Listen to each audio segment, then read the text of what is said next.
Hi, friends. It's Miss Erica here, and I thought today we would do something a little bit different and we would read some poetry. And I really love reading poetry because it has a rhythm to it. Poetry reminds me of music without a tune. So poetry often has like a drum beat to it, a cadence, a rhythm. So if you listen to poetry, a lot of times you'll hear the words either repeat themselves or they rhyme with one another or they have a certain way that they're put together so that they sound kind of like a song without music. So um, I thought it would be fun to read some poetry. And I'm going to read from a book that I actually first heard on a CD. So, a woman named Natalie Merchant, she is a musician, and she took a book of old poetry that she found in a library. Uh, and she took some of the poems from this old book she found in a library and she turned them into songs. And my son Burley really loved to listen to those songs on the CD of Natalie Merchant singing those songs. But the CD also came with a book. So the book is called Leave Your Sleep. You can see the cover there, and there's some beautiful artwork on the cover of this book. And we really have enjoyed listening to this CD over the years. So I thought I would take a turn um, and read you a couple of the poems from this book called Leave Your Sleep. We're going to read a book or a poem called The Dancing Bear by Albert Bigelow Paine. We're going to read a poem called Bleezer's Ice Cream, which is one of our absolute favorites. It's by Jack Perletsky. And we're going to read one called The Peppery Man by Arthur Macy. First is The Dancing Bear. Oh, it's fiddle-dee-dum and fiddle-dee-dee, the dancing bear ran away with me. For the organ grinder, he came to town with a jolly old bear in a coat of brown, and the funny old chap joined hands with me while I cut a caper, and so did he. Then 'twas fiddle-dee-dum and fiddle-dee-dee, I looked at him, and he winked at me, and I whispered a word in his shaggy ear, and I said, I will go with you, my dear. Then the dancing bear, he smiled and said, well, he didn't say much, but he nodded his head as the organ grinder began to play over the hills and far away with a fiddle-dee-dum and a fiddle-dee-dee. Oh, I looked at him, and he winked at me. And my heart was light, and the day was fair, and away I went with the dancing bear. Oh, 'tis fiddle-dee-dum and fiddle-dee-dee, the dancing bear came back with me. For the sugar plum trees were stripped and bare, and we couldn't find cookies anywhere. And the solemn old fella, he sighed and said, well, he didn't say much, but he shook his head, while I looked at him, and he blinked at me, till I shed a tear, and so did he, and both of us thought of our supper that lay over the hills and far away. Then the dancing bear, he took my hand, and we hurried away through the twilight land, and 'twas fiddle-dee-dum and fiddle-dee-dee when the dancing bear came back with me.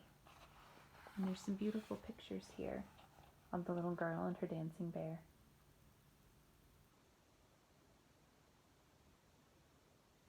I always think of that poem as kind of like having an imaginary friend, a friend that you imagine yourself playing with.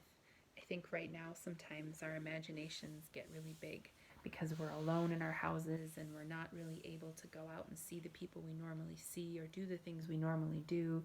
And I know that my imagination has dreamed up wonderful, fantastical things since I've been stuck inside so much.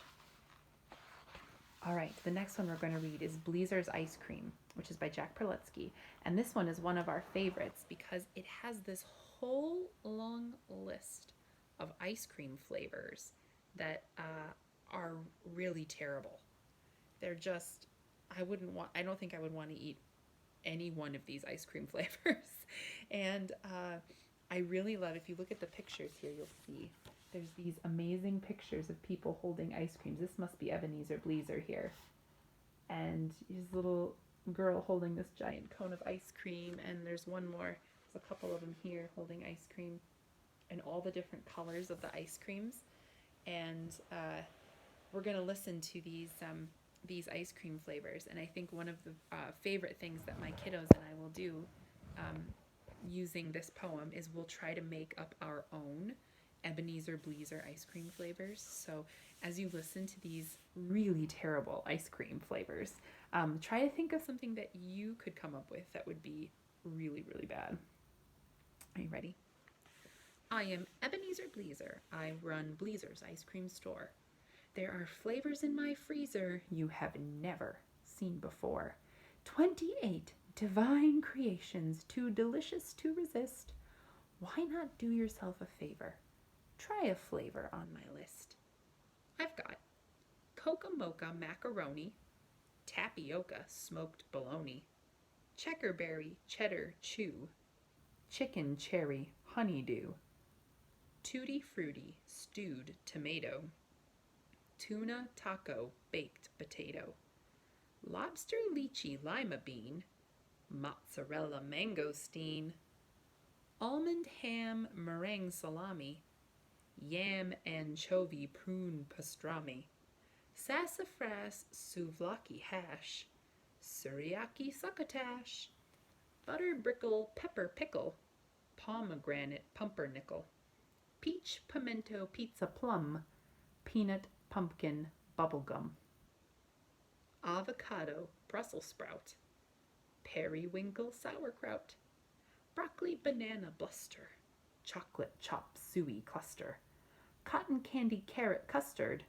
Cauliflower Cola Mustard, Onion Dumpling Double Dip, Turnip Truffle Triple Flip, Garlic Gumbo Gravy Guava, Lentil Lemon Liver Lava, Orange Olive Bagel Beet, Watermelon Waffle Wheat. I am Ebenezer Bleezer. I run Bleezer's ice cream store. Taste a flavor from my freezer, you will surely ask for more. 28 divine creations, too delicious to resist. Come on, do yourself a favor. Try a flavor from my list. I wouldn't try one of those. The only one I thought maybe I would try would be cotton candy carrot custard. That one I might try. But the rest of them sound absolutely horrible. So try to think of some food combinations. So I think some of the funny things that Jack Prelutsky did in this poem was he took things like tuna, taco, and baked potato, and he dreamed of it as an ice cream. And that sounds absolutely terrible. Horrible. Like the worst ice cream ever. Tuna ice cream? So bad. So anyway, maybe you'll design an ice cream flavor that's really horrible and that Ebenezer Bleezer could put in his ice cream store.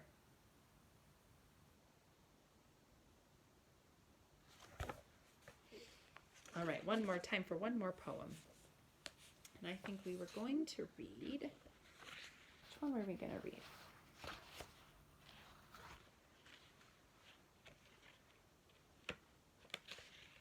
We're going to read the one about the grumpy guy, weren't we?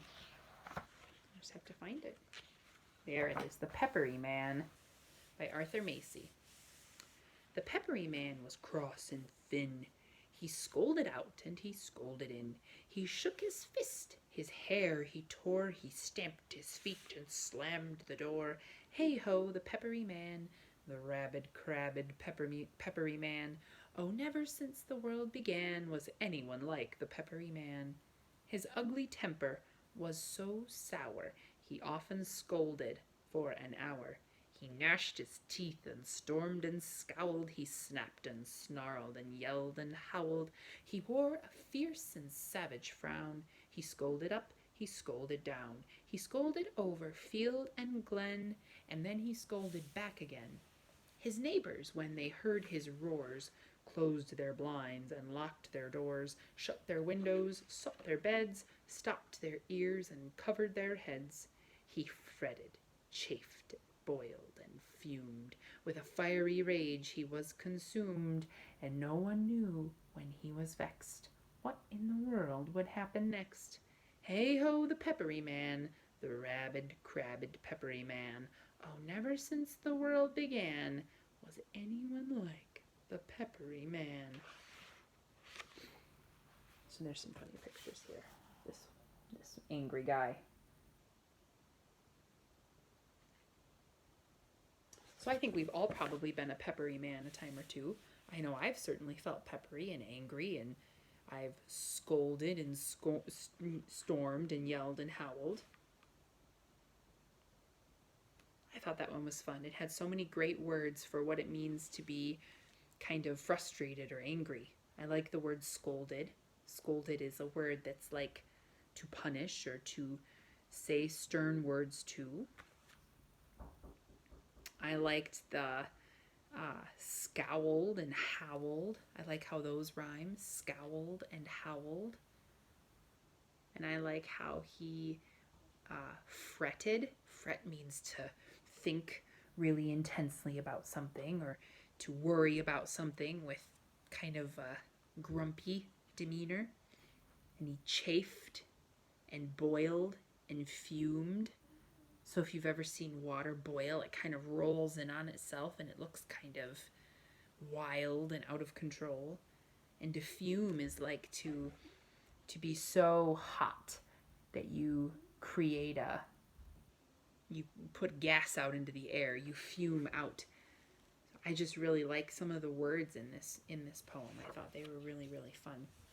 So friends, I am going to do a favor, and I am going to actually share Leave Your Sleep on our St. Edward's playlist so that you can listen to some of these fun songs in this book, put to music by Natalie Merchant. Okay, bye for now, friends.